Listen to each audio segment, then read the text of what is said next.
राधे राधे।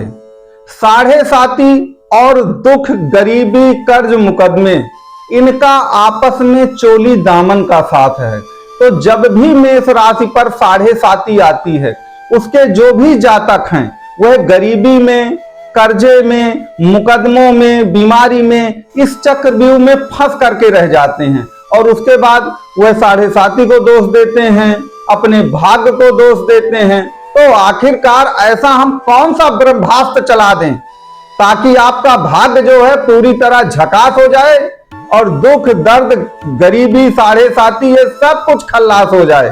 तो आज हम उसी ब्रह्मास्त्र के बारे में बात करेंगे। तो आप इस वीडियो को केवल अंतिम तक देखते रहिएगा, आपको ये पता चल जाएगा कि वह कौन सा ब्रह्मास्त्र है।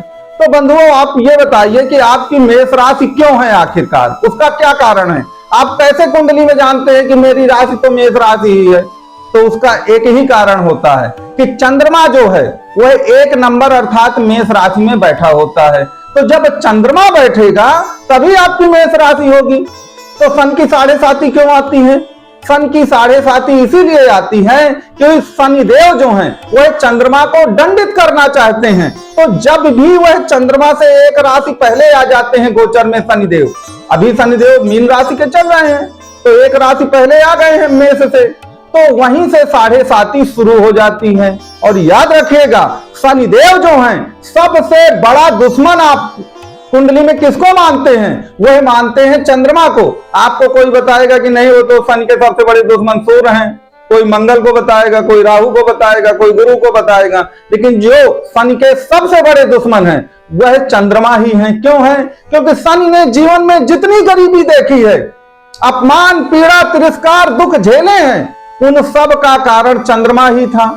और वो कहते हैं कि मैं चंद्रमा से इसका रिवेंज लूंगा। तो याद रखिए, वो चंद्रमा से रिवेंज और बदला लेने के लिए आते हैं साढ़े साती में और आपके चंद्रमा को तोड़ देते हैं पूरा। तो यदि आपने अपने चंद्रमा को बचा लिया तो याद रखिए साढ़े साती आपका कुछ नहीं बिगाड़ पाएगी, फिर साढ़े साती बिल्कुल स्वाहा हो जाएगी। तो अब आप कहेंगे कि महाराज इस चंद्रमा को आखिरकार हम कैसे अपने बचाएं, उसको कैसे बचाया जा सकता है? तो याद रखिए, जिस भाव पर कुंडली में आपकी मेष राशि है, 1 नंबर जहां पर भी लिखा है कुंडली में आपके, उस भाव को देखिए, क्योंकि वहां पे तो चंद्रमा बैठा ही होगा। और वह कौन सा भाव पड़ता है? मान लीजिए आपके 6वें भाव पर 1 नंबर लिखा हुआ है और वहां पर चंद्रमा विराजमान है, तो 6वें भाव से संबंधित अगर आपने कोई गलती कर दी तो याद रखिए साढ़े साती फिर आपको बर्बाद कर देगी। तो 6वें भाव का हम उदाहरण ले रहे हैं, तो 6वें भाव के कुछ उदाहरण समझ लीजिए। 6वां भाव जो है रोग से संबंधित है। तो अगर आपने हेल्थ से संबंधित कोई भी लापरवाही की तो याद रखिए चंद्रमा टूट गया, साढ़े साती हावी हो गई, फिर अस्पताल में पड़े पड़े आप सड़ते रहिए। जो 6वां भाव है वह आपका ऋण भी है, शत्रु भी है। तो अगर आपने जरूरत से ज्यादा किसी को कर्ज दे रखा है तो वो अब मुंह नहीं दिखा रहा आपको, ना आपका फोन उठा रहा है, आप पीछे पीछे घूमते हैं उसके, नहीं मिल रहा आपको। और अगर आपने किसी से ऋण ले रखा है बहुत ज्यादा तो अब आप कर्ज के जाल में भी फंसते चले जा रहे हैं। इसके अलावा 6वां भाव शत्रुओं का भी है। जरा सा आपने गलती कर दी, शत्रु पूरे हावी हो गए, मुकदमों में ही आपको फंसा दिया। तो आप अपनी कुंडली में देखें कि 12 भावों में से चंद्रमा कहां पर विराजमान है, और जहां पर चंद्रमा विराजमान होगा वहां पर 1 नंबर भी लिखा होगा, वही आपकी राशि होगी मेष राशि। तो आप चंद्रमा को पहले बचाइए। चंद्रमा अगर बचेगा तो याद रखिए सब कुछ सही हो जाएगा। तो पहली बात तो ये याद रखिए कि जहां पे चंद्रमा बैठा है वहां से संबंधित कोई गलती नहीं करनी है। अब हम लोगों की दिक्कत क्या है कि हम लोग कुंडली में शनि पर बहुत विचार करते हैं, राहु को देखते हैं, कभी कभार गुरु को भी देख लेते हैं, और बहुत कम है जब कभी सूर्य, मंगल, शुक्र, बुध पर भी विचार करते हैं। और चंद्रमा पे तो हम कभी विचार करने को तैयार ही नहीं होते क्योंकि उसको हम कुछ मानते ही नहीं है। जबकि मेन रोल जो है आपकी कुंडली में वह चंद्रमा का है। सारे ग्रह एक तरफ और चंद्रमा एक तरफ। अगर आपने चंद्रमा को बचा लिया ना तो याद रखिए साढ़े साती स्वाहा हो गई, आप साढ़े साती से बच गए। लेकिन लोग चंद्रमा को नहीं बचा पाते हैं, जिसके कारण से उनको ये दिक्कतें झेलनी पड़ती हैं। अब देखिए, चंद्रमा की अपनी स्वयं की भी एक राशि होती है। आप कमेंट बॉक्स में लिख के बताइएगा कि चंद्रमा की कौन सी राशि होती है। चंद्रमा की राशि कर्क होती है और कर्क में कौन उच्च का होता है? गुरु होता है। तो आप एक काम करिए कि गुरु का भी सहारा लीजिए। अब कहेंगे गुरु का क्या सहारा लें हम? तो देखिए, गुरु को साधु और संत कहा गया। तो साधु और संत को माया मोह से, लालच से, इन सब चीजों से कोई मतलब नहीं है।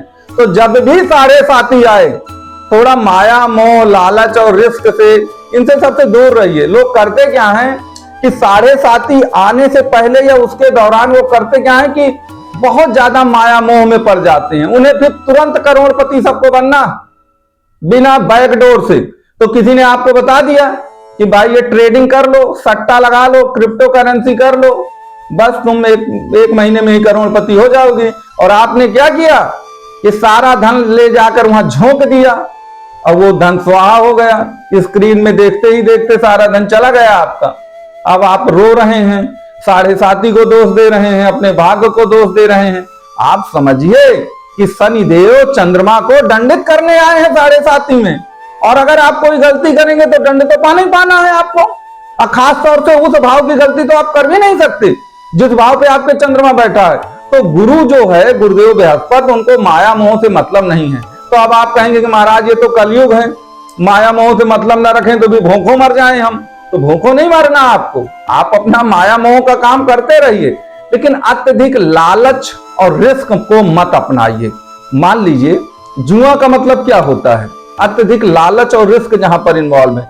किसी ने आपको कोई ऐसा काम बता दिया कि इस काम में सारे पैसे लगा दो, बस एक महीने में ही 10 गुना 20 गुना हो जाएंगे। तो वहां पर आपका लालच भी बहुत ज्यादा है और रिस्क भी बहुत ज्यादा है, क्योंकि जरा सा कुछ गड़बड़ हो गया तो आपको मालूम है सारा पैसा डूबना भी है। तो जहां पर रिस्क और लालच जो है इन्वॉल्व हो जाता है, याद रखें उसी को जुआ कहते हैं। और गुरुदेव बृहस्पति जो हैं हमें इन सब चीजों से बचाते हैं, क्योंकि गुरुदेव बृहस्पति जो हैं वो संतोषी ग्रह हैं, बहुत संतोष, सेटिस्फैक्शन रखते हैं। जो कर्म से मिल जाएगा ठीक है, साढ़े साथी में बढ़ चढ़ के रिस्क मत लीजिए और चंद्रमा को देखते रहिए।